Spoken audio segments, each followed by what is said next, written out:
time once again to slip into your camo, grab your bow, and join us out in the field for another episode of the Up North Journal, presented by PSE Archery.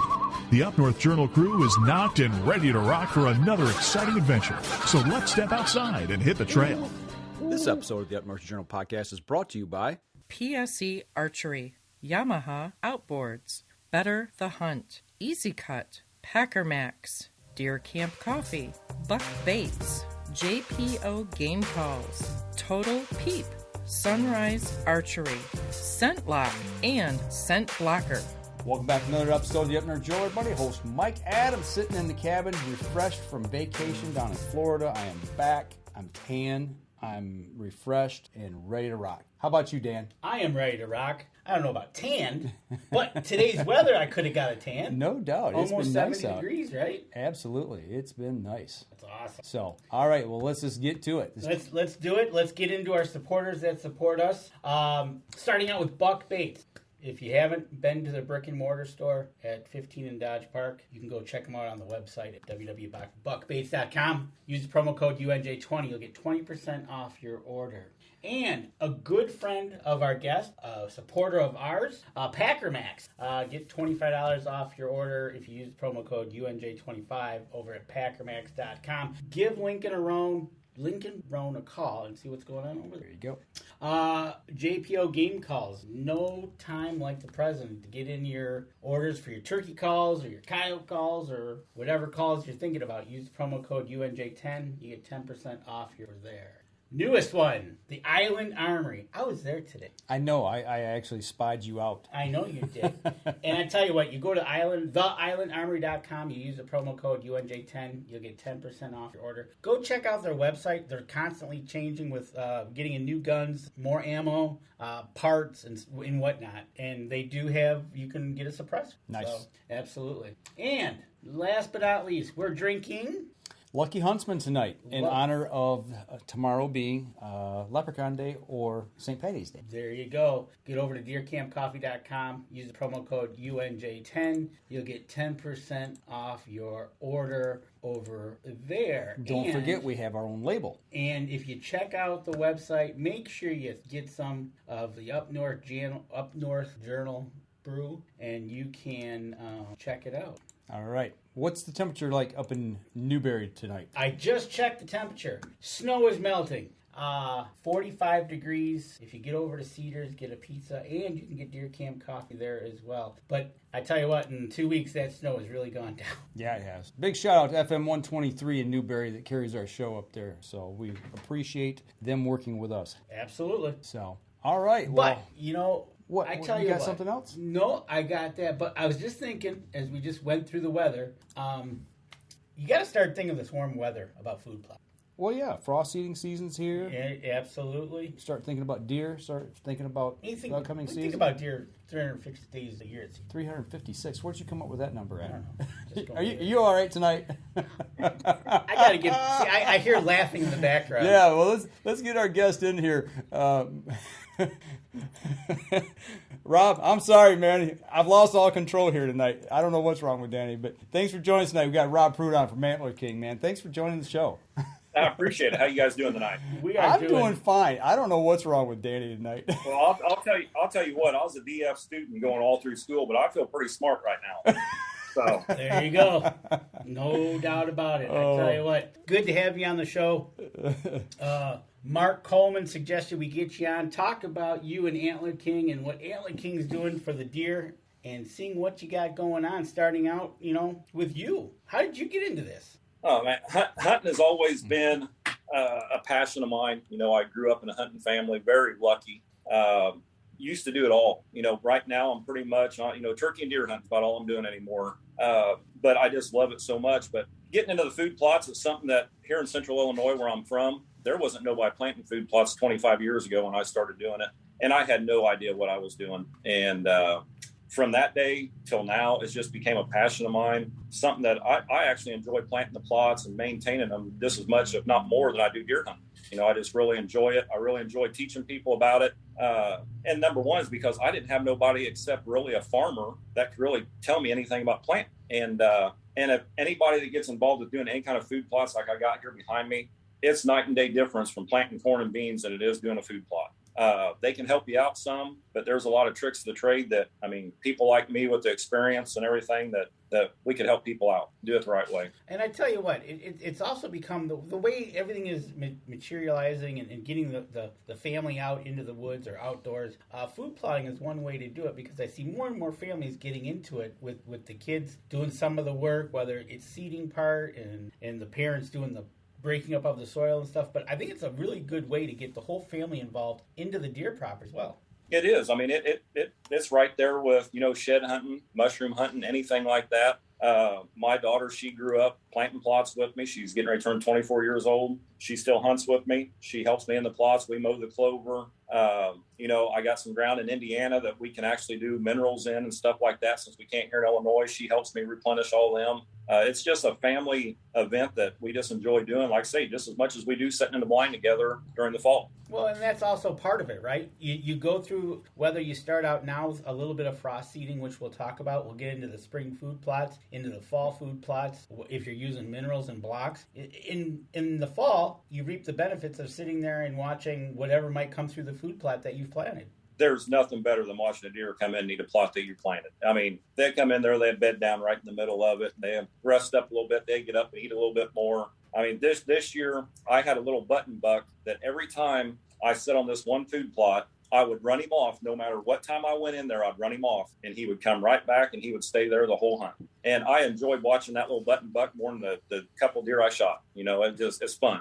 The one thing that I really enjoy about the food plots, when you're sitting out, whether it be a box blind or sitting up in a tree stand, it holds those deer tight. It slows them down. They spend, like you said, a lot of time with maybe even bed down, but it also gives you a chance to watch how they interact with one another, watch their mannerisms. I mean, you get to know a lot about your local deer just by sitting in a tree stand and watching them. You do, and you can learn a lot about them. And like one of my properties in Illinois here, you can go onto that property anytime and you will hardly ever jump a deer. They bed into a big thicket that is not allowed to be hunted on across my 12-acre field. Well, I like using them plots to, give them deer something. As they're heading north through my property, go to the ag fields, them deer have something to stop. And they will always come in that plot, feed around a little bit before they go to the ag. Same way on their way back in the mornings, they'll stop by there, get them a drink, come up the hill, get them a little bit more bite, and they head back across the bedding area. So, I mean, there's so much. I mean, you benefit so much by using a food plot that, everybody should be doing it. I mean, it's just something that it's addictive, though. I tell them all. You get doing one, you're going to do more. Yeah. All of a sudden, you're starting to open up the field a little bit, or you're doing some lumbering and timbering, and before you know it, you got a tractor. So yeah, exactly. You're buying chainsaws and everything else. You're ready to go. Yep. So with somebody that's out there listening or watching right now that says, I've never done that. I've heard a lot about it. Like where do I start? I've got this piece of ground. Let's just say it's a half acre that they can plant in their timber or on the land that they got, and they want to put a food plot. Where do they start? The number one thing that you should always start with when it comes to building a new food plot is if you're going to make an area yourself for that plot, especially to hunt it, you want to find out how you're going to get to and from that plot without boogering deer. Mm-hmm. A lot of people look at a spot and go, man, I'm going to put a plot right here. Then all of a sudden, October 1st comes and they go deer hunting and they're like, oh, I didn't check. I never pay attention to the wind directions that I normally get my prevailing winds. Right. And then they kind of booger the deer. Mm-hmm. So you really want to set that plot up where you can get in and out of it as best as you can without boogering any deer. So that's the number one step right there. And it has nothing to do with planting it. It's just put it in the right area that you can benefit from without spooking the deer. So it's kind of like setting up a land management plan. Overall, you start with your piece of property and you figure out where you want to put it, but you also need to figure out how you're going to, like you said, to get to it, whether it's wind direction or maybe there's a land feature that either helps you or hinders you, getting in. So. Well, and with that too, I mean, if you're lucky enough to have two plots, I always tell people, if you're able to have two plots, you should always have a food plot. You should always have a kill plot. Mm-hmm. That food plot is the one designated just for the deer. You're not gonna pressure it. That's theirs to feed on, keep on your property. The kill plot is what you're going to go and hunt over top of or to and from. So yeah, either one of them, a single plot or a double plot. There's different ways to look at it, but you can definitely benefit and having a successful hunt. Well, one of the comments we had here is they said, it comes from Mark, and he says, what's frost seeding? You see, he lives so far south, I don't think he even knows what snow is, tell you the truth. But for those of us up here in the northern country or out west up in the northern tier of the United States, we've still got frost in the ground. And I know up north, 200 miles north of here right now, some people are doing some frost seeding. I've seen it on Facebook. So for people that still have access to getting some of that done, time's running out, but what do they need to get started in that direction? Well, when it comes to frost seeding, you're looking at pretty much your perennial type mixes, your clovers, your chicories, your alfalfas, stuff like that. What I like to look for, and a lot of people want to frost seed too early because, like me, they're getting the itch. They want to hurry up and get it going, but I'm looking for, and Mother Nature can be cruel to you. You never know what curveball she's going to throw you. But I like looking at them nights when you're getting a good frost it's getting good and frosty. During the day, it's warming up and it's starting to melt that frost off. Mm-hmm. And that will literally, if you seed that seed on top of that frosted area, when it thaws out, it will suck the seed down. Pretty much Mother Nature's planting it for you. Right. So the good thing about it is when you deal with clovers and stuff like that, they're just going to lay there dormant until that ground temp gets up to about 50, 55 degrees. So they're not going to rot on you. They're going to lay there dormant. So for the people that do it a little earlier, you're fine. The biggest issue I see with people doing it earlier is you have a lot of competition with birds. The birds want to get in there and take the seeds from you because they're just laying there on that hard surface forever. Mm-hmm. So try to plant it when you know that you're starting to get out of that freezing type area and you're going to start warming up through the days and you're going to be thawing out. That's the best time to frost seed. There you go. And something just simple as a hand sprayer and walking for smaller plots. That's all I do. And, and also too, anytime you're planting a plot, no matter if it's frost seeding or if it's spring planting, fall planting, you want good seed to soil contact. So you're going out there frost seeding out into a yard, tall grasses, weeds, your germination is going to be way down. Mm-hmm. So like with me, I just got in frost seeding all mine last week while I was off the road, and I'm frost seeding off all my brassica plots. So I like rotating them. So them brassica plots, they got them 8 down to, it looks like you took a tiller in there. Mm-hmm. So that's what I'm frost seeding. Or I'm going into my existing clover plots. What a lot of people do, and I'm not trying to take money out of my pocket, but when it comes to clovers, a lot of people will go in and refrost seed a clover plot every year. Mm-hmm. And unless them deer are getting in there tearing it up, you don't have to do that. Our trophy clover that I use, I frost seed every 3 years on my big plots. I got one plot that's 19 years old this year. Wow. And I frost seed it every 3 years. So you usually get a good 6 to 7 years of growth out of that mix. So when that old's going out, the new's coming in. Gotcha. Well, you know what, and that's the start of it. As we get into the year, you got the frost seeding. You can get in there and start to do that, and that's a good way to get out there and do some shed hunting as well. Exactly. Exactly. And go from there and start to see it. Kind of going back to what Mike said. This is a whole part of a management plan that you should be coming up with to start what you want to plant, where you want to plant it. Like you said, kill plots, but there's one most important thing that everybody should do before they go and start throwing seed left and right? Yep. And what would that be? You want the number one thing that people do not do is they do not check their soil. That is the key thing to do when it comes to planting a food plot. You need to check that soil. You got a kit like our pH kits here. $15, you can test 4 plots. And lime is cheap. Lime's easy to put down. I highly recommend pelleted lime. It's easier. It doesn't take as much. But without that pH level being in that 6.0 to 7.0, your plants are not going to grow like they should. Now, there is some mixes that you can plant in a lower pH soil, but even if you can plant them in a lower pH soil, the higher the pH, the more nutrients them plants are going to be able to absorb in and the more forage you're going to get. So the pH is the number one thing you always want to check, no matter if you're planting a little backwoods no-till plot or if you're planting 6 acres out there in the middle of the field. Check that pH because it's going to make that plot so much better for you. When is a good time to put down the fertilizer or the lime? Lime, when you're dealing with pelleted lime, it takes about 3 months for that pelleted lime to break down. Ag lime takes about 6 months. So when I'm using pelleted lime, usually when my deer season is over and I've harvested my deer or the season just ran out, I'm checking my soil. I'm putting lime on in the wintertime. This year I put it in the day before Christmas. So It's I want that on and getting going into the soil, especially on the brassica plots, stuff like that, because anything you plant brassica-wise, they will literally destroy the soil in about 2 years. So you really want to keep up on them with your pH. Now, fertilizer, you can put fertilizer down early. I don't highly recommend it. I really like putting my fertilizer down when the plants are in the growing stage, as in the ground temp, depending on what you're planting, like the clovers. You need that 50, 55 degrees. You're getting close to that, I'll fertilize. But I'm not doing it in the dead of winter for the next year, no.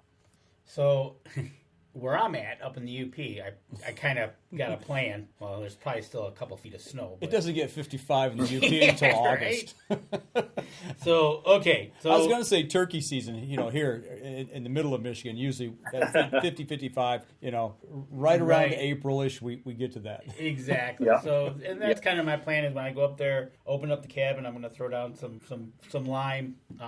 I had my soil tested last year, so I'm going to throw it out there to this year. Pelletize is definitely the way to go because ag lime, if the wind's blowing, it's kind of messy. But, you look like a snowman. You will look like a snowman. Are we coming up on our break? Yeah, I tell you what, we're up here on our first break, so let's take a quick step outside. We'll get our first break, and we come back. We'll continue our talk about some products in there. Absolutely. All right, we'll be right back after this.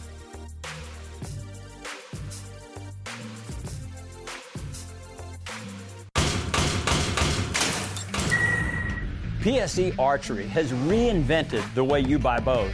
From now on, you can make the most educated decision possible by basing your bow choice specifically on your shooting needs and goals. All you need to do is ask yourself, what kind of shooter am I? What do I want to achieve? PSE will help find the right category for you. So, what kind of shooter are you? Find out at psearchery.com.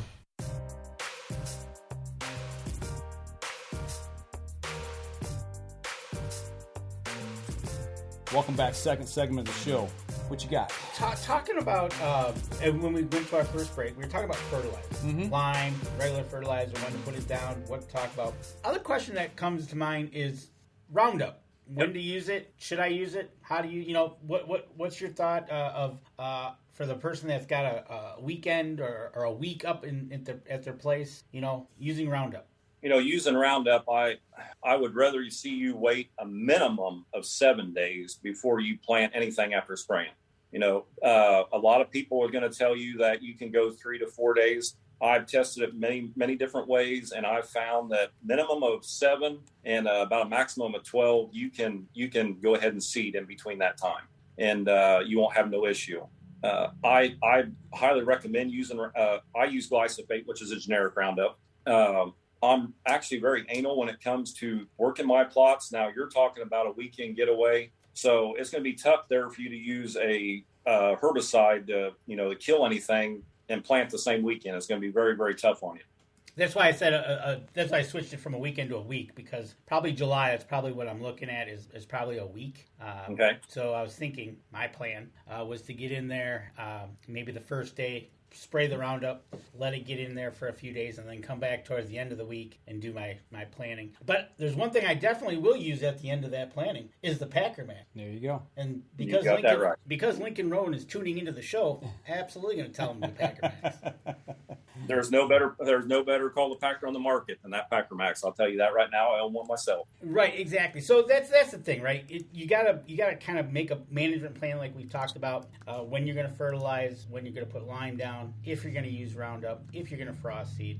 And then, so we got the kind of the preliminary out of the way. What product do you suggest give us a product that we're going to make our small little food plot for the year, and where should we go? I've always said if you can only plant one food plot, it needs to be a perennial, such as a clover variety. You want something that's going to offer you 12 months out of the year food. Perennial is going to give you, depending on what you're planting, you're going to get 4 to 6, 7 years of growth out of it. With us, I'm actually literally good sunny area, good shaded, good sunny area, good soil. The trophy clover mix is actually what I'm planting. But now for you guys that have back in the woods, low pH, real shaded area, the Game Changer clover is going to offer you 4 good years of growth. It's going to give you a lot of forage. The trophy clover, you're looking about 10 tons of forage per acre if you got a good soil and a good sun. So that is what I would highly recommend if you only got one plot that you can plant, is make sure it's a perennial. Okay, excellent. You're talking about forage, and that's a good thing to know. Having the right, this is where I'll lead kind of, you start to put it all together. Is if you have good soil, you get good product, you get good production, and then it gives, like you said, you've got tonnage you're giving to the deer that are going to need it for the upcoming breeding season and or during the winter when there's nothing out there. Exactly. Well, and with that, we spoke about this, I think, here just shortly, the pH kit, checking that pH, that trophy clover is giving you 10 tons of forage per acre. Now, that's on a pH of 7.0, putting the right fertilizers in with it. Now, you drop that down to a 5.5 pH and put all the right fertilizers in with it, you're getting down to about 3,000 per acre of forage. I mean, it's just, or 3 ton of forage. That's the biggest reason why you should have to check your pH. You need to check that pH, buy that cheap lime, get it spread on there, because the forage amounts will just quadruple getting that pH up where it needs to be. If I put the lime down, should I till it in or just let it sit on the top? It's better if you can till it in. Okay. Same way with your fertilizer. Okay, and then especially if you're using a nitrogen-based fertilizer. Okay, and then the pH test. The pH test is instant. We don't have to send it anywhere.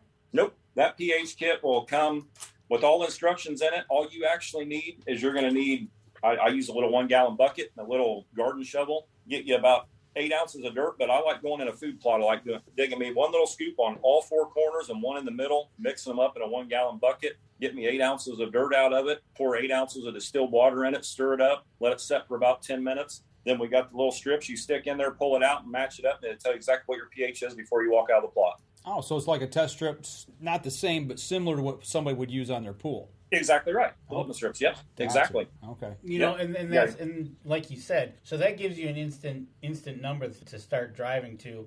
And then how would you find out the recommendations for the lime and the fertilizer? Actually, I know it'd be hard to show you on here, but in that kit, it actually tells you for the lime, it's going to tell you no matter if it's clay, if it's black soil, sandy soil, it's going to tell you how many tons per acre you need to use to bring it up to, a 6 or 6.5, 7, whatever you want to bring it up to. It's going to tell you how many tons. Now, that is an ag lime. So, you only need 1/10 of that for pelleted lime. So you just have to do some calculations there. But it's going to tell you the ag lime amounts you need to bring it up to the desired limit amount that you want. So you got to do a little math, Danny. Oh, boy. So I got fingers. Take a calculator. Hey, that's why they were invented. But, all right, cool. So we've got... Don't go there. I was going to. I know you were. I had one. I know you. I know you. So we got our soil pH tested. We've got our lime and fertilizer. We threw it all over the place. We got it into the soil. I got one of my food plots that it's kind of visible from the road if you really want to go there. Do you have something I could block that from the people driving down the road? Screens. Yeah, we have a product we came out with 2 years ago called Barricade. Now, this Barricade is an annual screen. We have had a perennial for many, many years, and we actually discontinued it because the perennial type is so expensive. Compared to this $20 right here for this Barricade that's actually going to plant you an 8-foot strip, a quarter mile long. To do that in a perennial, you're looking about $350. So we decided to go with the annual. You're getting a good 8 foot of growth out of it. Now, like with me, I know that product loves nitrogen. If you got enough moisture coming in, if you can pour the nitrogen to it, I think I actually sent you a picture of one of mine 14 foot tall. It's just amazing what that stuff can do and withstand the wind, the ice like we've had this year. I mean, it's very good. And for a $20 bill, if you're sitting in the stand like I do, and all of a sudden I'm looking out there going, I wish I'd have moved that over there. For a $20 bill, I can move it for the next season, instead of having to tear up a perennial and have to go spend much more money. So it works very well, and it's very inexpensive. What is, as far as soil types, what is that going to grow in? This is going to grow in, your sandy soil, your black soil, your clay soil. The key thing is what hurts a lot of people on sandy soil is organic matter. Mm-hmm. If you don't have organic matter in there to hold that moisture and everything, it's gonna suffer a little bit. The black soil, clay soil, it does phenomenal. We've actually tested it down to a 5.5 pH, and it did very, very well. Okay. But again, the better the pH, the more height and the stronger the plant's going to be. I got to imagine like in a situation, and I've talked about it on the show here quite a bit, that we deal with at our place is the sandy soils. Holding that moisture, there's just not a lot of organic matter. But if you had something like the Packer Max with what do they call the crimper? The crimper? With the crimper on the back of it. If you could take it and you're doing this season after season, you start crimping that down and using that organic matter to hold that moisture in, planting back into that. Can you talk about that process just a little bit and how you go about that? Yeah, if you have an area that you can actually use the crimper like the Packer Max has, that's perfect organic matter. You can work that into the soil. One thing I like doing, and when I was up in Wisconsin, we did a lot. I'd actually use straw. I'd take straw, yard clippings, anything like that, and work it into the soil to give that something to hold on to. But no, that crimper will work perfect as long as you got an area that is, you got a bunch of grass, weeds, whatever, or food plot, whatever you got on it, that you work that into that soil, it's definitely going to help you. Well, and like you're saying, you get more bang for your buck. You put some nitrogen to it, get it to grow. But if we don't have that organic matter, if it's more like maybe the first season we only get it 5-6 feet tall, we come in, we crimp it down, and next season we do the same thing again, and it's just and keep building that soil with that. I mean, for $20, you said it's 8 feet wide by quarter mile long. Quarter mile long, 8 foot wide, quarter mile long. Wow. Yep. Right, exactly. That's huge. That's huge. And that's one of the things that we're talking about here. It's setting your property up again. Management. What would you say is a good using that product for the screen? A good width, all 8 feet, or maybe 3 feet wide, or what do you think is a good? When I started testing this for a couple years prior to us bringing it out, getting it just right, I started at 6 foot, and 6 foot does okay. It does excellent if you're in an area that's not going to get hammered by a north wind in the winter. I do have one spot on a power line that is facing the north. The winds come through there 100 mile an hour. The 6 foot kind of hurt it. That there, I'm running at about 10 foot, and I have no issue. But all my areas that I plant out in my plots to direct the deer to come certain ways, I never go over 6 to 8 foot wide. Well, looking at planting it wider versus the narrower width, is there any issues? I mean, I know it's seed to soil ratio, how much you put down and how tight it gets, but do you notice the deer running, working alongside it, or do they come through it, or do you leave a gap to get deer to funnel through it? How, as thick as that is, how do you work that? In 4 years, I've never seen a deer walk through it. Okay. That deer will travel right alongside of it. But what I like doing, I like blocking the area off with it, and then I will take my brush mower and I'll make paths through it, and that's the ones the deer will travel. Okay. So they will walk all the way down that barrier, and all of a sudden they get to one of my 2 foot openings and they shoot right into it, into the food plot. Gotcha. That's how they come into it. So you can direct them. Now, another thing is we use it a lot for bedding. The one thing I tell people bedding though is I don't seed it as heavy. I will actually go a little bit lighter and do a bigger area. Let's say I'm going to do a 1/4 acre for a bedding area. Mm-hmm. Then after it grows up, I'll get in there and just walk through it and knock some spots down and always put an entrance and an exit through it. And then deer will come in there and bed as long as they got that entrance and exit. So it works out very good for a bedding area. Okay. Now, speaking of that, one of the things that we have to deal with up here where we're at is black bear. We've had, some decent stands that we wouldn't cut. We would have our whatever we planted, whether it be rye, what have you, and we'd let it come to a seed head. And we left that in areas in bigger fields so that they could have a fawning ground. But then we started noticing the black bear would start getting through that and smelling, trying to find those fawns for predation. Does this? I'm wondering how robust this is as far as as keeping bear somewhat at bay. I mean, I know if you're planting it for bedding areas, if deer are getting into it, I imagine they will too. Right. Well, yeah. And from what I know about bears of coming up there in Wisconsin hunting and everything, they're going to get into whatever they want to get into. Exactly. So if there's something in there they want, they're going to push their head right through it. No matter how thick you make the edges. Yeah, if you thicken up the edges on it, it might help out some, but you're never going to keep that bear out of somewhere where he wants to go with something like this. Right, exactly. So, speaking of that, another product you have, we're looking at the website. What are those liquids you got right next to you there? The liquids, we actually, Plot Max, this is one that we have had for 20 years. This is a soil conditioner. I highly recommend using it on any plot that you put in. This is actually humic acid as a soil conditioner. our clover fuel, which I brought the clover fuel in because I got some clover products. We came out with this in 2019 and tested it for a few years, got it down just right. Literally, I really think this is the best product that we have came up with in probably about 10 years prior to that. I mean, it is a liquid fertilizer strictly designed for legume plants. You're not going to feed the weeds and grasses with it like you will with a nitrogen-based type product, which the clovers and alfalfas and stuff like that, they don't need it. They don't need any nitrogen at all. So that product there is worth its weight in gold. I mean, if I go through a bunch of it. I'm the biggest diehard clover guy you'll ever meet in your life, and I plant a lot of it. 99% of all my plots are all clover, and that's something. Both these products, just like that clover fuel. Say you got grass coming up in your clover, and you go and buy you some clethodim herbicide, and you spray it to kill the grasses. Well, you mix this clover fuel right in with it. Even though that cleth ain't going to kill that clover, it does stun it for a little bit. Well, you're fertilizing that clover, and you're killing the grass at the same time in one pass. So you can mix them together for a one-pass application. Nice. All right. Well, I tell you what, we're bumping up here on our second break, so let's go ahead and get our second one out of the way. We're going to step outside, and we'll be right back after this. PSE Archery has always dominated the speed category. Now, the most revolutionary cam system ever to hit the market has perfected the shooting experience. Introducing PSE's Evolve Cam System, featuring extremely high let-off capabilities and the smoothest draw cycle in history. No other cam system has ever delivered this level of total comfort and total control. Experience PSE. Experience performance.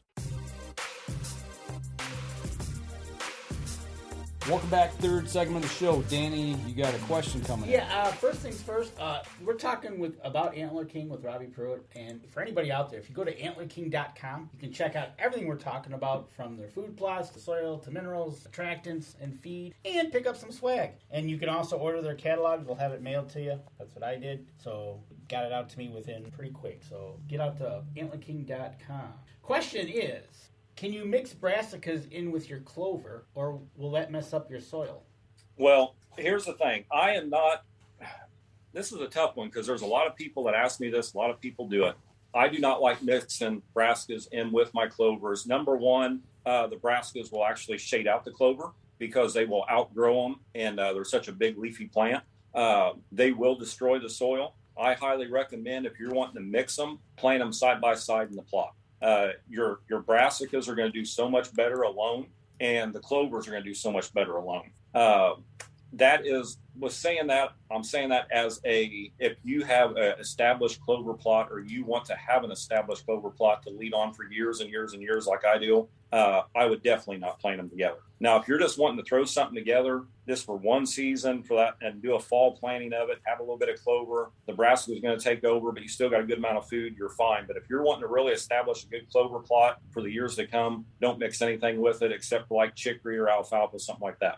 All right, so you're kind of going with the one type, one plot type. You know, like you said, I know some people are really into the brassicas, or yep. They're like you said. I got some extra seed. Can I throw it here? Type thing. Right. When it comes to the mixes, you can mix a lot of different varieties of annual plants together and plant them alone, just like we have with our grade 8 mix. It has 8 different varieties of annuals in it. So stuff like that. But when it comes to mixing the perennials and the annuals together, a lot of people do it, but I'm just not a big fan. Like our trophy clover actually has one brassica mixed in with it, but it's very light, and all it's there for is to start growing like a spring planting. It will actually help nurse that clover along, and then it just dies off and goes away. It's not a big percentage that's going to take over the plot. So if you're going to do it and you have to do it for some reason, plant your brassicas very light, but most people want more brassicas than they want clovers, so I do them side by side. Okay, cool. We talked about the fertilizers, getting it tested. What do we got for like the no plow crowd out there that no-till drill? Exactly. And you're going to take this what we got, and we're going to walk into the back of nowhere and going to plant this. What do you got for that? We got 2 different varieties. We got a perennial, like I showed you earlier, Game Changer Clover. You're getting about 4 years of growth out of this blend.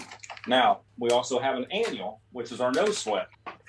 This is an annual mix that you can plant spring or fall, but I try to tell people if you plant in the spring, you just well think you're going to plant in the fall because the deer will wipe it out before your hunting season. So when it comes to my backwood plots, I always plant them fall only, and works very well. But what a lot of people get confused on when it comes to a no-till type application, number one, check that soil.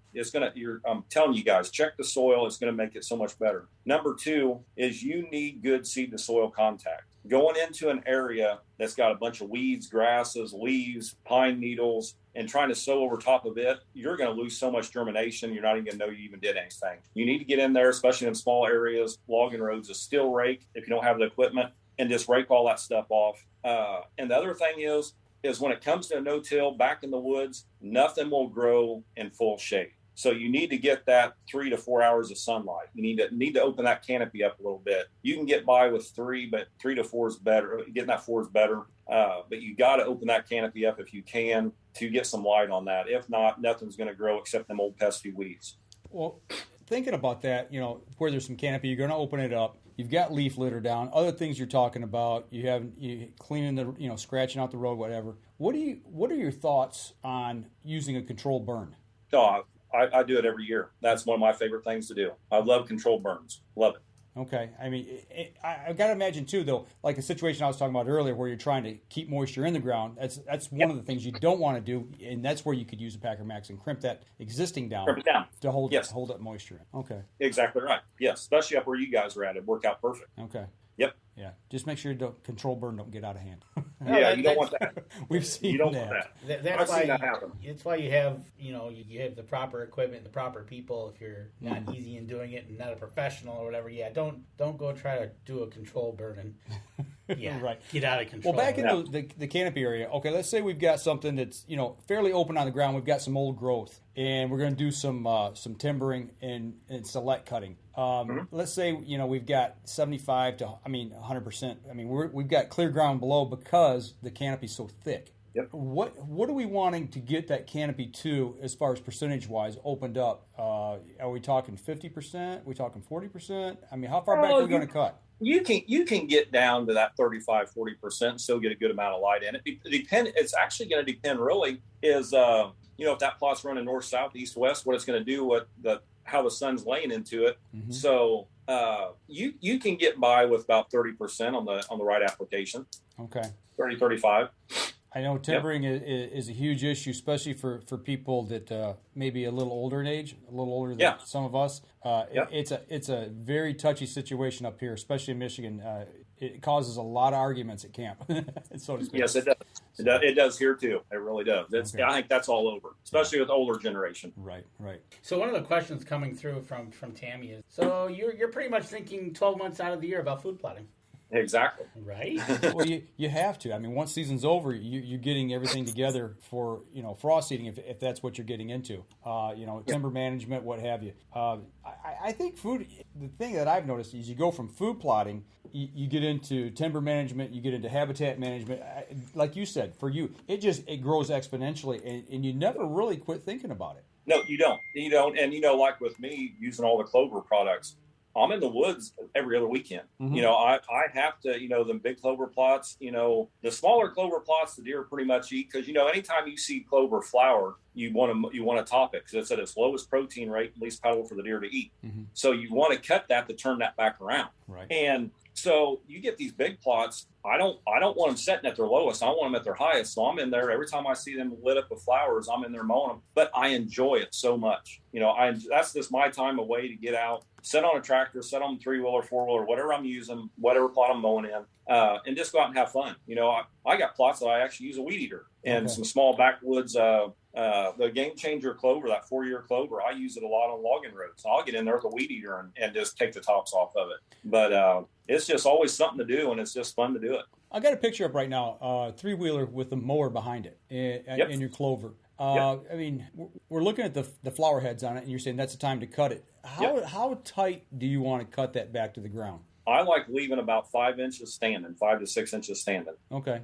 Is what I like to leave. That mower there is giving me about 5 inches. I actually got a lift kit on that mower, so it's giving me about 5 inches when I make one pass.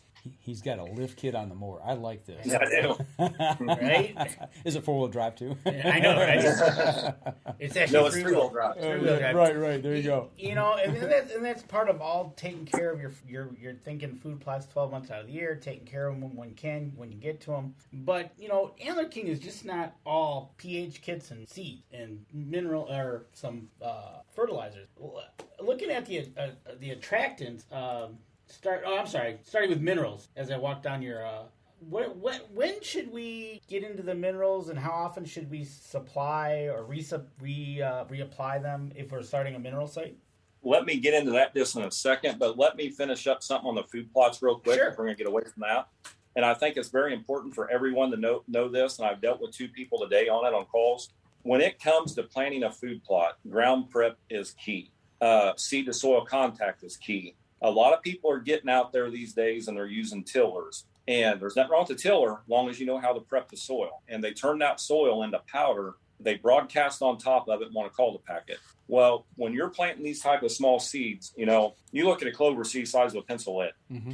And, you know, an old farmer told me 25 years ago, he said, Rob, never plant a seed deeper than 3 times its size. So he said, that's just a rule of thumb. And I've done that and I've had great success with it. So what I highly recommend anybody, if they're using a tiller, a disc, no matter what they're doing, breaking the soil up, always call to pack that soil, pack it down. If you don't have a call to packer like the Packer Max that we all use, your 4-wheeler, tire track it in, pack that soil, get it tight, then broadcast your seed and pack it one more time. Mm-hmm. So you always want to pack your soil prior to seeding and always pack it afterwards. So that loose soil, you get a hard rain, Mother Nature is going to stick that seed 6 inches deep in that powdered soil. So you don't want that, but always pack that soil first and then seed it and pack it again. You want to give your seed a nice little bed to lay in, and then you want to cover it up and pack it in there and give it a nice, like you said, soil seed contact and soil prep. Besides knowing your pH is the most important thing. That's the most important thing, and I'll tell you what. And I'm not trying to be a salesman here or nothing like that,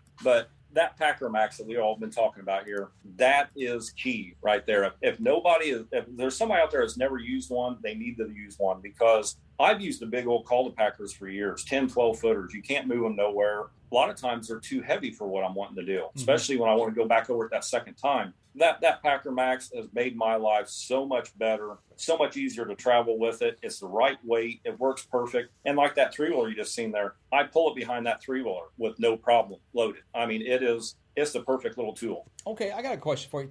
Since we're talking about the Packer Max, you cultipack your ground before the planting, and 9 times out of 10, you're running water or something like that. Hopefully it's water so you can get it out of there to weight it down. Once you plant, you broadcast your seed on top, and you want to run it a second time. Do you let part of the water out or all the water out to keep it light so it doesn't mash it down too far? Nope, that machine is calibrated perfect. With a full load, it will not push it down too far. Okay. Nope, it works. I mean, I do the clover, the smallest seed that you're going to plant, it makes it look like you drilled it in. Okay. I mean, it works so well. All right. And a very important question is, how old is that 3-wheeler?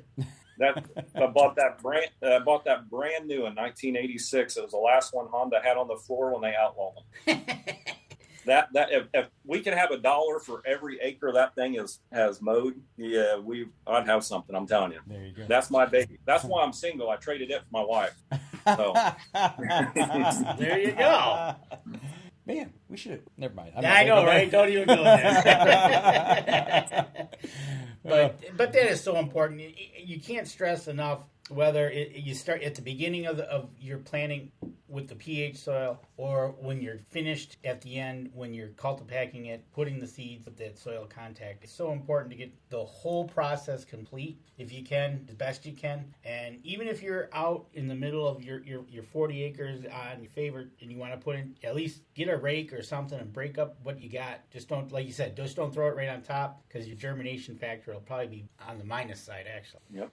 And one other key piece that I can tell you is, and a lot of people do it and they don't realize how bad they're hurting themselves, unless you can put enough water on it, never ever water a food plot to try to get it germinated. So a lot of people will go out and they get these 500-pound totes, and they go out and they put 500 gallons of water on a half-acre food plot. Well, it takes 30,000 gallons of water to equal one inch of rain per acre. So if you cannot get 30,000 gallons of water per acre, do not do it, because all you're doing is getting that seed just enough wet and it can rot and mold on you. Let Mother Nature take care of it. If she's going to be cruel, just let it sit there dormant. Just let it sit there. Just do not water it unless you can put the accurate amount of water you need on it. There you go. Something I did not know. Absolutely. We learned. That's what's great about this. We learn something new every week. Yeah, I learned lots of stuff by hanging around you.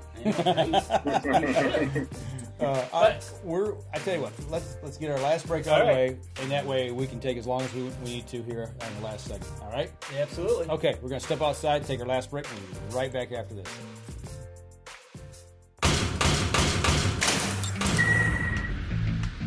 Acceleration is part of PSE's DNA. PSE pioneered the speed movement. Now they've developed the vapor category to help you find the most powerful bows on the market to fit you. High speed equates to intense power and building the momentum you need to be successful. Are you a vapor shooter? Find out at psearchery.com.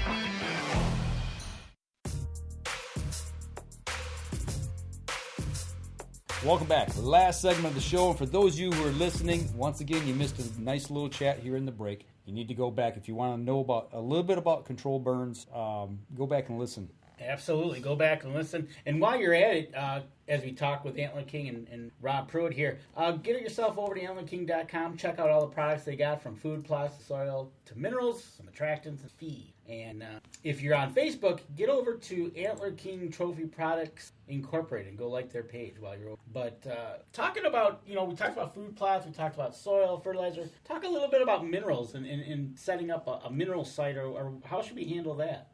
Well, on a mineral site, that's kind of funny you ask this. We actually have a product, it's heavy, called Trophy Deer Mineral. This Trophy Deer Mineral is actually what started this company in 1986. It was a complete orange bag with black lettering. Yep. And the bag is the only thing that has changed. And I fought till I was blue in the face, and they wouldn't do it. They changed the bag on me. I did not want that changed, but it happened. But that mineral started Antler King. Todd's selling out back to his car. He came up with it. It was our mineral was the very first mineral ever put on the market for sale in the hunting industry. The very first one ever out there. So, and knowing that mineral has never changed, to me, it means so much, because it just shows how good it is. And that is one of our number one selling products. Kind of funny. A lot of the states where it's illegal to use, they're some of our best selling states. It's kind of crazy that way. Right. Exactly. Like Michigan. But when it comes to a mineral lick, what I highly like to do, I want to do a mineral lick in a spot that you're not going to pressure that area. You want to take that spot, preferably nothing on a slope. You want a good flat surface area there.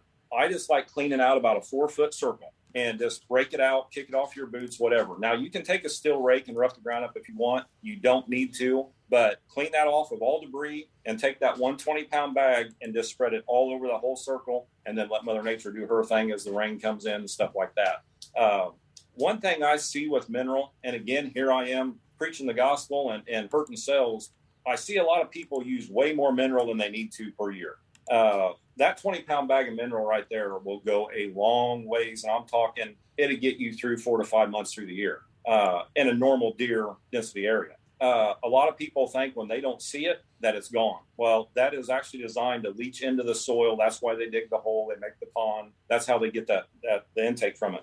So, but no, that product there is, I call it my baby. I love that product so much, being the very first one, starting this company from scratch. And you can't beat a mineral lick. A proper mineral lick, if you're looking for something that's going to help the deer herd, ours has the AMP in it, which is going to help with their digestive system, which is key. But if you find a mineral that is, I'm going to say 37% or lower, you probably got a pretty good mineral you're going to be working with. Anything over 37% salt, and 37% salt, you're pretty much getting into an attractant type mineral. A lot of these minerals out there these days are real high in salt.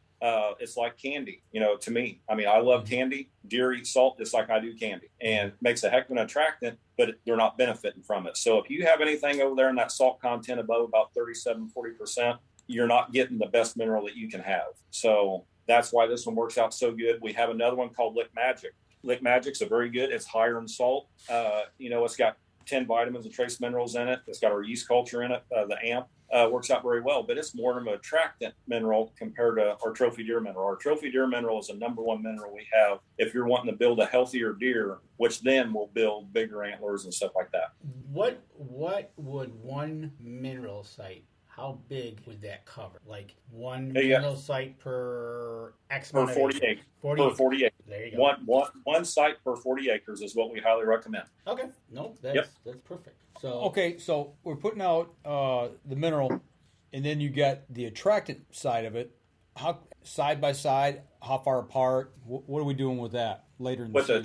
With the attractants? Yeah, you're going to use them before season. Get your deer coming in. Yeah. The mineral is going to attract for the mineral side itself. You don't have to use any of our attractants along with it. The attractants we have, you're using them for what I call camera magnets. They are, a lot of our, I don't have any sitting here with me, but, very high in protein, energy, fiber. So you can use them as a little supplement and an attractant at the same time. You can put them in front of a camera to get all the pictures you want. You can put them in front of your stand if it's legal in your area. But you do not have to use them side by side with the deer mineral because it has its own attractant aroma to it. Okay, so that'd be something that'd be good for like a camera survey. Yep, exactly. Yes. Checking your density and all that. Gotcha. So did you come up with the name Bean Cuisine? Roasted bean cuisine? Yeah. Yeah. Or maybe cotton candy? The cotton candy, I'll tell you what, that's anybody that can feed deer or use it for an attractant too if you want, but anybody that can feed deer, that cotton candy is crazy good. It's something that, I went down to a show in Texas 4 years ago, and I started seeing all these products down there that were cotton. Got our wheels turning, so we worked for about 2 years trying to come up with something that we could use and testing it. And we thought this is going to be a South product only. Nope, nothing up here is going to touch it. They don't know what cotton is. And we've used it up in the North Woods and stuff like that and had people test it for us, and the deer will destroy that cotton. Really? It's crazy. I have no idea. I've never thought in a million years that deer in the Midwest and up there would ever touch cotton, but they will literally destroy it and come back looking for more. Something they like and that they've not seen before, and once they get a hold of it, they want more of it. Yep, exactly. Okay. Yep. Okay, and the last thing we got to talk about is maybe you're getting into a feed program using the deer and elk pellets or something like that. Talk a little bit about what you got there in the rack maker and the deer and elk pellets. Well, you look at our products like the rack maker. We've had the deer and elk pellets for, 20 years, I'd say. A high protein pellet that has a digestive aid built in with it too, and works very well. Started them out with like a lot of the deer farms and stuff like that, and then it's just went crazy, and outfitters and all are buying them. But we decided to come up with that rack maker, more of an all around. What I try to explain it to people, if they know what a sweet feed looks like, that's kind of what it looks like, with your roasted beans in it, your corn, your pellets. It's got the protein pellet in it, the whole 9 yards, dried molasses where it won't stick into your feeders.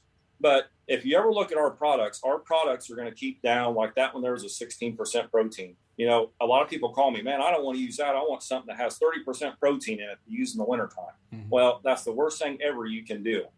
A deer can only utilize 16% protein without burning fat off its body. Mm-hmm. So when you're looking at a feed like the rack maker, we call that a 12-month out of the year feed. They got a good protein there in the spring. It's going to get them through the summer. And then in the fall, when they're trying to build their bodies back up, the last thing you want to do is burn fat off that deer while he's trying to fatten his body back up with too high a protein. So that's why you'll see our products sticking in that 16 to 18% range on protein. Now, springtime, if you want to bump it up, like you called that roasted bean cuisine, high in protein. If you want to mix some in with it to get a little bit more protein while them deer are growing their antlers, the does are having their fawns, you can do that. But you get into that July and August, get rid of that high protein and go back to that 16%. Something I keep thinking about as we're talking through here, especially with the protein levels. So many times it's like, well, if this much is good, then twice as much or 4 times as much is better. Right. And so many times we're doing more damage to our animals than we even dream about. And Lincoln Roan, he's in here watching it, and just like he said, salt, too much salt is bad for us. It's bad for deer as well. So I mean, the science of what you guys are teaching people people, to me is invaluable. I mean, that's the things I think that a lot of hunters that are just getting into this stuff really need to understand. They do. And I'll tell you, the worst thing ever for a deer is feeding straight corn. Straight corn is the worst thing ever on a deer's digestive system. Absolutely. I mean, very bad. So, I mean, when you can offer them something that, number one, has a digestive aid in it, that's going to help them store it where it needs to be stored, keep the protein down, keep the energy good, keep the fiber good. We also have that same deal in our Grainiac block, which was our number one selling block. That Grainiac is the exact same formula that is, I mean, it's phenomenal. I mean, them two products right there, you can use all year long, not hurt the deer. You're only going to benefit them. Right. And one thing I would like to say, you just brought something up, being use this much. Now you want to use this much, get double amount. Same thing goes for food plot seed. Never overseed a food plot. The worst thing ever in the world is put too much seed on a food plot, because then plants will fight with each other and they'll compete for each other for nutrition. Mm-hmm. Worst thing ever. I get that call on a daily basis that people's put 2 acres of seed on a 1 acre plot and wonder why it came up 6 inches tall and well, it's over dead. Yep. They compete with each other. So not to get back in the food plots area there, but I did want to say that. Well, it's important. I mean, you got to go with the ratio that you're supposed to use. I mean, there's a reason people give you that information, and there's a reason if it twice as much was better, then that's what we would do. But you know, follow the recommended application no matter what you're putting on. I think the best part of what we're trying to portray and what you're doing as well is more on the food plots are nice, but education is better. Mm-hmm. Knowing about what you're doing or what you're going to do or before what you want to do before you do it goes a long way. You know, like we talked about fertilizer, right? Don't over fertilize. Yep. You know, or overseed or go back to even to the pH test. Just do it and start that education. And yours is a great source, like you know, Facebook is a great source to have those forums. You get the right people in there to answer some of the questions, whether it be you or Lincoln Roan, you know, talking at these shows. You get some of these people, like Mike said, hey, I got a 1 acre plot, so I'm going to put 3 acres of seed on it, and we're good to go, right? And it's just one of those things, I think, in anything we do, if we're pushing the education side of it, of why we're doing it, and why, when, and how, is it can be as simple as using a rake as to using farm implements and going from there. Right. And you know what? And when I started out, I didn't know anything about it. And truthfully, I was the guy that was going to the co-ops and I'm buying seed and I'm buying a pound of this and a pound of that, mixing them together. And I get 6 inches of growth. It looks all right. Okay. Well, one day I walked through the Illinois Classic and I walked up on this Antler King booth and the guy there told me all about the trophy clover, and 25 years ago. And from this day on, that's all I've used, because I could not believe the difference in growth, because a lot of people look at it going, you know, all you need to do is buy 1 pound of this, 1 pound of that, 1 pound of this. Well, no. When you work with a food plot seed, you got to get them percentages just right so they don't compete with each other. Mm-hmm. And yes, you can make a plot look like a golf course out there and get 6 inches tall. But if you lightened up on some of them other mixes that you mixed in, it could be 12 inches tall right now, and they have more forage. So the stuff we do and the testing we do, I think, makes us stick out in the food plot industry, because we are very anal about it. And I am, especially when it comes to food plot seeds and the mineral. But yeah, we need to get the word out there and help all these people out, especially the youngsters coming in. They're gang-ho to do this stuff and they want to learn, and we need to teach them. Absolutely. No doubt about it. And we got Mark Coleman, who loves loves Rack Maker, and he says it smells so good, he would eat it. I think I've seen him at the Indiana show eating on some of it, actually. Eating it like candy, huh? Yeah, he was. Yeah, like popcorn, just throwing it up in there. Right. You know, something you had touched on that kind of piqued my curiosity, too, is when you're mentioning the different feeds. You mentioned the milk production for does. I think that gets overlooked so much. It does. And it's so important. I mean, your fawn recruitment, if you're not feeding them properly, you're not going to have recruiting them into the next season. No, you're exactly right. I mean, it plays a big role in milk production and the whole 9 yards. I mean, it's there's nothing. Here in Illinois, I cannot use mineral, and it kills me. Mm-hmm. 3 miles from my property is Indiana, and another 3 miles, I got a piece of property I'm using mineral in out of season. Right. The difference that you see in fawns, and and the size of the body of the deer compared to the two farms in 10 years, it'll blow you away. I mean, it's so good on them. But them fawns, I love seeing them in them feeders, in them mineral licks, as little tiny squirts, can't even hardly walk around, but they're got their head down in them mineral licks, you know? Yeah. It's helping them. It's helping them doze. Especially coming out like up here in the north where we have such cruel winters. It's so hard on them. But when we first start to get that green up, that's when we need to be putting something down for them. But here in the Lower Peninsula, we're not allowed to. So unfortunately, well, you know, and the number one thing the founder Todd Stittelberg of Antler King, the number one thing he has always pushed and told me, and he still does to this day, is a white-tailed deer buck can never grow his full potential unless his body is back to where it needs to be. Absolutely. So you got to get that body built back up through that winter into that spring and get that body built up, or he'll never be able to get the full potential out of him. There's a lot of truth in that. There is, absolutely, because it's all going to go into the health versus the health part of it. Yeah. Yes. Absolutely. Yep. And you know, we've been talking about Antler King the whole time, and your website and everything, and it looks like I can go shopping right there at the website. Are you guys, how is it for product and getting it out to the people if they order it? Everything in stock? Or? We got her in stock. You know, it's springtime. There is a few times there that we might run out of a few things here and there because we're filling our big box store orders. But right now we're full blown. We have it. It's going out within a day or two. The number one thing with us is when you order online, it's free shipping. No matter what you order from us online, it's free shipping. That's so, and another thing good about our online there, if you click on there and go to dealer locate, you put your zip code in, it's going to tell you the stores that carry it in your area. And you can put 25, 30, 50 miles, whatever in that radius. That's going to tell you what stores in your area carry it. There you go. So either way, you've got access to it. You don't have to worry about the dirty two little words called supply chain. Exactly. That's good to know. I mean, because there's so many things in the hunting industry right now, hunting, fishing, whatever. You know, it's like you've got to wait 6 months. You got to wait a year, you know, for certain things. It's just crazy, right? So. Well, right now with us, I mean, the only thing killing us right now is the price of everything. Mm-hmm. You know, especially when you're dealing with feeds and stuff like that that's using grain. Mm-hmm. It's fluctuating. It's not weekly, it's daily.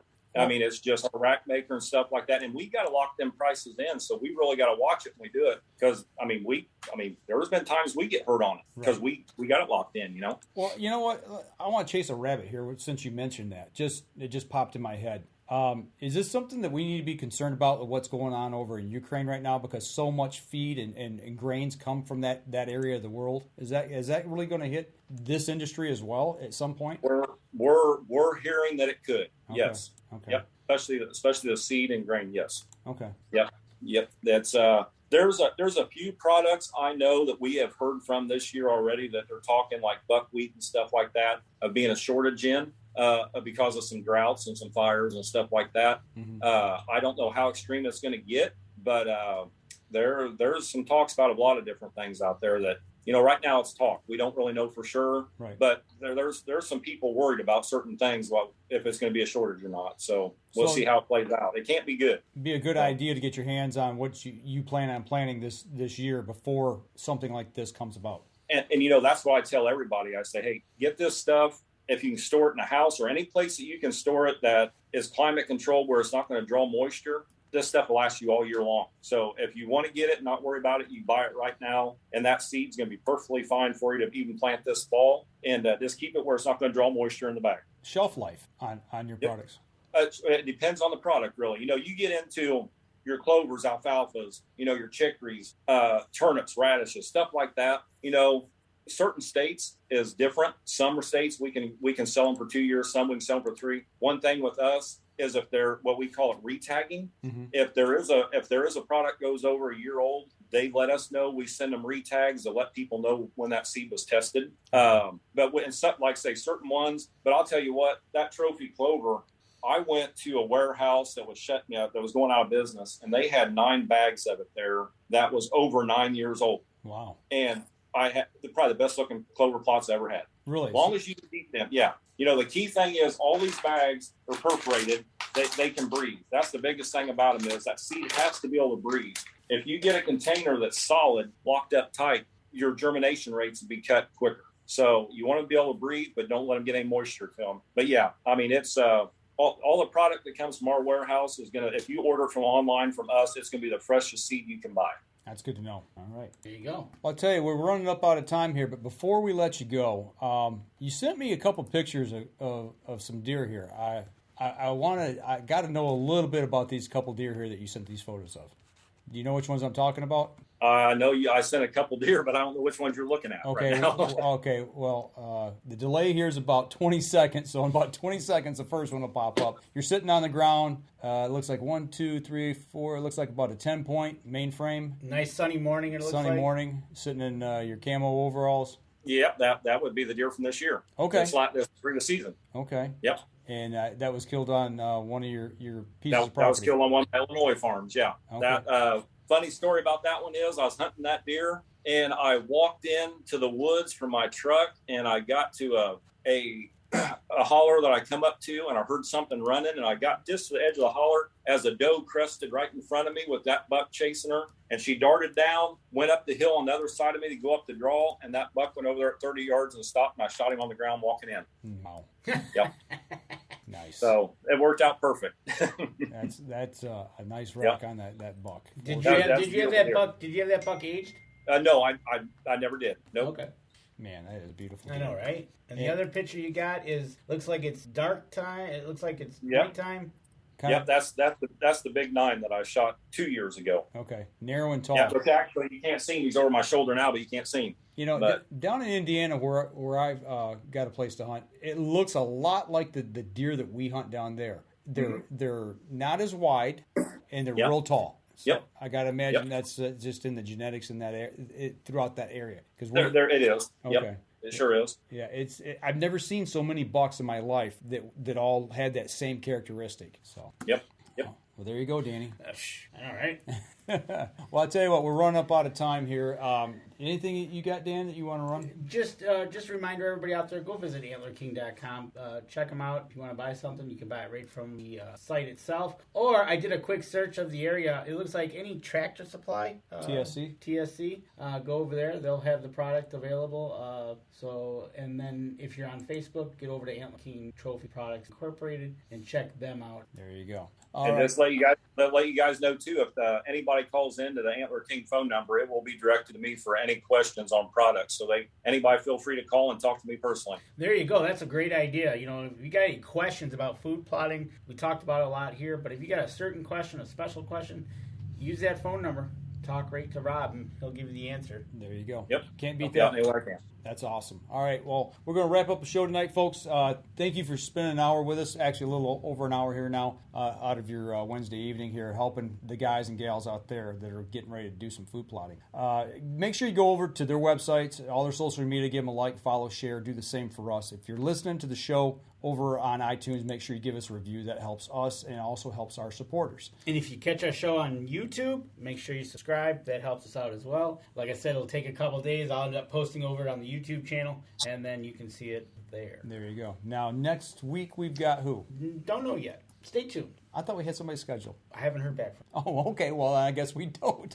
We did. All right. I'll tell you what. That'll do it for us this week, folks. Tune in next Wednesday night, 7:30, and we'll sure to have something good on for you. Y'all take care. Be safe out there, and we'll see you next week. This episode was brought to you by PSE Archery, Yamaha Outboards, Better the Hunt, Easy Cut, Packer Max, Deer Camp Coffee, Buck Baits, JPO Game Calls, Total Peep, Sunrise Archery, Scent Lock, and Scent Blocker. Thanks for listening, and join us again here next week. Until then, remember, as we always like to say, if you're out on the water or in the woods, shoot straight and be safe. Until next week on the Up North Journal.